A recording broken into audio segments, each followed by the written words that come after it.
नशा मुक्ति या रिहैब, रिहैब पुनर्वास। नशा मुक्ति, जब हम किसी को भी बोलते हैं कि एडिक्शन से बाहर आने के लिए नशा मुक्ति जाना है तो समझ आता है कि वो नशा छोड़ने के लिए जा रहा है। लेकिन जब हम कहते हैं आपको रिहैब जाना है तो भी लोग यही सोचते हैं कि वो नशा मुक्ति जा रहे हैं।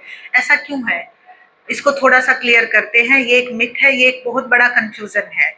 रिहैब का मतलब होता है पुनर्वास, पुनर्वास, वापसी हर एक उस बीमारी से जो आपकी जिंदगी के लिए खतरनाक और घातक है और शायद उसका इतना बड़ा ट्रीटमेंट नहीं है, ओनली मैनेजमेंट है, और वो मैनेजमेंट घर पे नहीं हो सकता।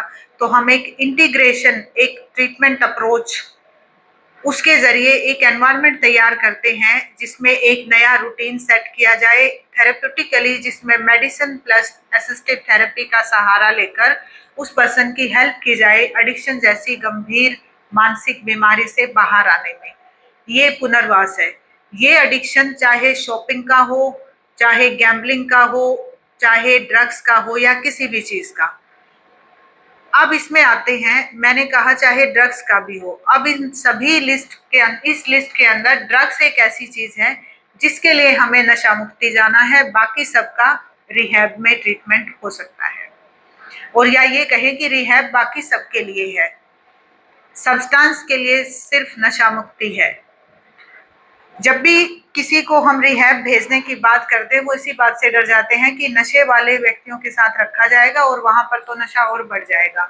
बिल्कुल ऐसा नहीं है।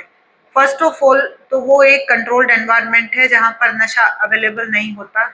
दूसरा, वहां पर सिर्फ उन लोगों को ही रखा जाता है जो सेम कैटेगरी के होते हैं, और इस तरह के नशे से संबंधित व्यवहारों का प्रबंधन, मैनेजमेंट ऑफ बिहेवियर और बिहेवियरल मॉडिफिकेशन जो रहता है एक ही कैटेगरी के अंदर।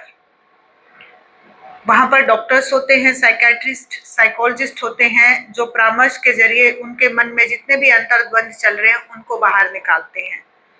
इस तरह की एक इंटीग्रेटेड अप्रोच से बहुत जल्दी सब्सटेंस अब्यूज से बाहर आया जा सकता है। अदर साइड जो रिहैब है उसमें रूटीन तैयार किया जाता है कि आप किसी भी एडिक्शन के शिकार हो एक्सेप्ट सब्सटेंस, तो आप एक नया रूटीन सेट करें, और वो रूटीन सेट करने की एक सीमा, एक लिमिट है, एक टाइम स्पेन है, 3 month, 6 month, 1 year, depends on individual to individual, क्योंकि वेरिएशंस बहुत होती हैं पर्सनालिटी वाइज।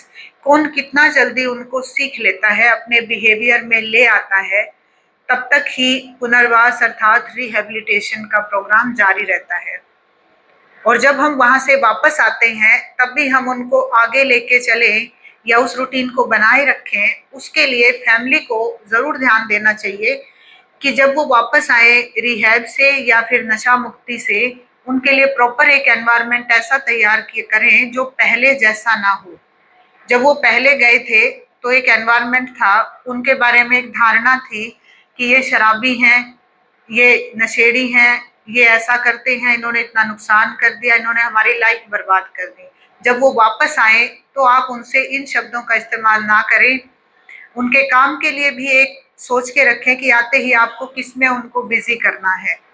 एक टारगेट भी देना है जिस पर वो काम कर सके। इसको हम रिप्लेसमेंट ऑफ एक्शन बोलते हैं कि वहां से जो हमने ट्रेनिंग दी उसके बाद आपने उस ट्रेनिंग को स्ट्रेंथन करने के लिए, उसको कैरी फॉरवर्ड करने के लिए, उस हैबिट को बनाए रखने के लिए एक सपोर्ट सिस्टम तैयार किया। इसे हम रिलैप्स प्रिवेंशन कहते हैं, और इससे हम उस पेशेंट को रिलैप्स होने से करने से बचा सकते हैं। अदर साइड भी सेम है। जब भी हम किसी को रिहेबिलिटेशन पुनर्वास में रखते हैं, चाहे वो कोई सी भी बीमारी हो, इसमें कैंसर का भी रिहेबिलिटेशन हो सकता है, एड्स का भी हो सकता है, और इस तरह की बहुत सारी ऐसी बीमारियों का जिनका इलाज संभव नहीं है। रिहेबिलिटेशन प्रोग्राम के जरिए हम उनका मैनेजमेंट इतना स्ट्रॉन्ग कर देते हैं कि वो अपनी लाइफ में अच्छे से सरवाइव कर सकें।